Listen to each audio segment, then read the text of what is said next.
O evangelho de hoje é Mateus 8, do 18 ao 22.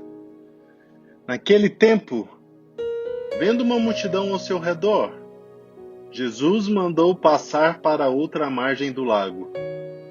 Então, um mestre da lei aproximou-se e disse: Mestre, eu te seguirei aonde quer que tu vás. Jesus lhe respondeu: As raposas têm suas tocas e as aves dos céus têm seus ninhos, mas o Filho do Homem não tem onde reclinar a cabeça. Um outro dos discípulos disse a Jesus: Senhor, permita-me que primeiro eu vá sepultar meu pai. Mas Jesus lhe respondeu: Segue-me e deixe que os mortos sepultem os seus mortos.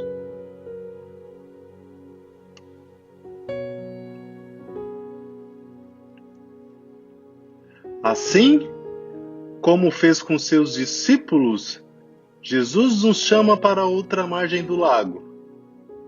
Podemos então entender que a outra margem é o oposto do que estamos acostumados a viver. É o desalojamento, a desestruturação, situação de ruptura com os hábitos e os costumes. O mestre da lei era famoso, importante, estruturado e mesmo assim ousou dizer que seguiria Jesus onde quer que ele fosse. Jesus também nos chama, mas não nos engana. Quem quiser segui-lo terá que passar pelas dificuldades próprias da mentalidade evangélica. Não nos adianta somente querer seguir a Jesus com palavras e bons propósitos, sem medir as consequências do que estamos pretendendo. O seguimento de Cristo nos tira das nossas raízes e nos desestrutura. Por isso somos constrangidos a renunciar à nossa existência pacata, medíocre e acomodada. O discípulo que pediu a Jesus para ir primeiro sepultar o Pai era alguém como nós, que esperamos um tempo propício para nos desprender dos nossos apegos, dos nossos projetos, das nossas pretensões. Mas Jesus também diz para nós hoje: segue-me e deixa que os mortos sepultem os seus mortos. Jesus nos chama para uma vida nova conformada aos seus ensinamentos. Seguir Jesus é viver conforme o seu evangelho, é viver o amor, é praticar o perdão, é não fazer questão por coisas que não têm valor diante de Deus. Por isso, não podemos nos acomodar esperando novas oportunidades. É tempo de amar e construir aqui na terra o reino dos céus, para que não sejamos também chamados de mortos. As perguntas de hoje são: você também se propõe a seguir a Jesus aonde quer que ele vá? Qual a sua maior dificuldade para viver o Evangelho? Você é uma pessoa apegada às pessoas da sua família e aos seus bens? Você acha que tem que renunciar a alguma coisa para seguir Jesus?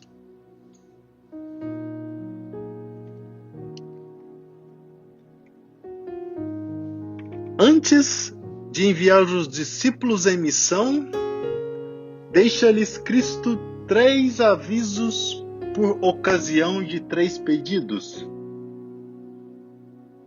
A um escriba desejoso de juntar-se aos discípulos, responde o mestre: as raposas têm suas tocas. A resposta insinua que este escriba viera a Jesus, não para assumir melhor estado, entregando-se à vida de perfeição, mas por ambição de glória ou lucro.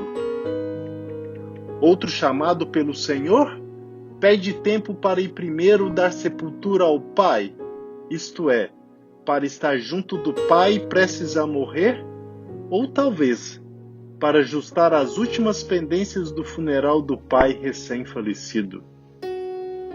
Não é necessário, embora muitos leiam assim, interpretar ao pé da letra as palavras do discípulo e supor que o pai deveria permanecer insepulto. Jesus, pelo contrário, a fim de mostrar que ao pregador do Evangelho nada deve ser caro, nada mais estimável do que a pregação do reino de Deus, responde com severidade: deixe que os mortos sepultem seus mortos. Isto é, deixa esses negócios da carne e do sangue aos que são alheios ao reino de Deus e só pensam no que importa à carne e ao sangue. Tu, porém, chamado a coisas mais altas, vai e anuncia o reino de Deus. Um terceiro mencionado apenas por São Lucas pede tempo para despedir-se dos que estão em casa. Mas Jesus, recorrendo a uma imagem tomada da agricultura, responde: aquele que põe a mão no arado e olha para trás não é um bom lavrador ou, em sentido espiritual, apto para o reino de Deus. Imagem claríssima a uma habitante de Palestina, onde o lavrador deve manter os olhos fixos no sulco para não meter o arado nos pedregulhos de que costumam estar cheios os campos arenosos daquela terra. Em resumo, o discípulo de Cristo não deve ter o coração nem ambicioso, nem apegado a nada desse mundo. Por mais caro que seja a natureza humana, como os pais e familiares, mas deve desprender-se a tal ponto que tudo entregue às mãos de Deus, que, longe de deixar a perder o que lhe confiarmos, o conservará muito melhor do que nós, recompensando-nos já nessa vida com mais do que poderíamos imaginar.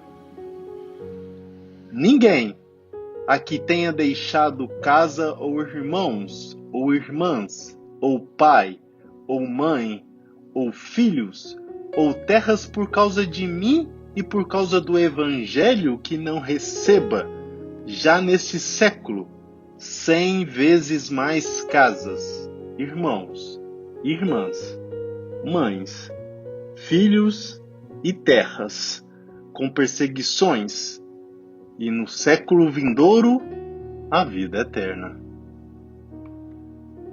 Que Deus te abençoe. Bom dia.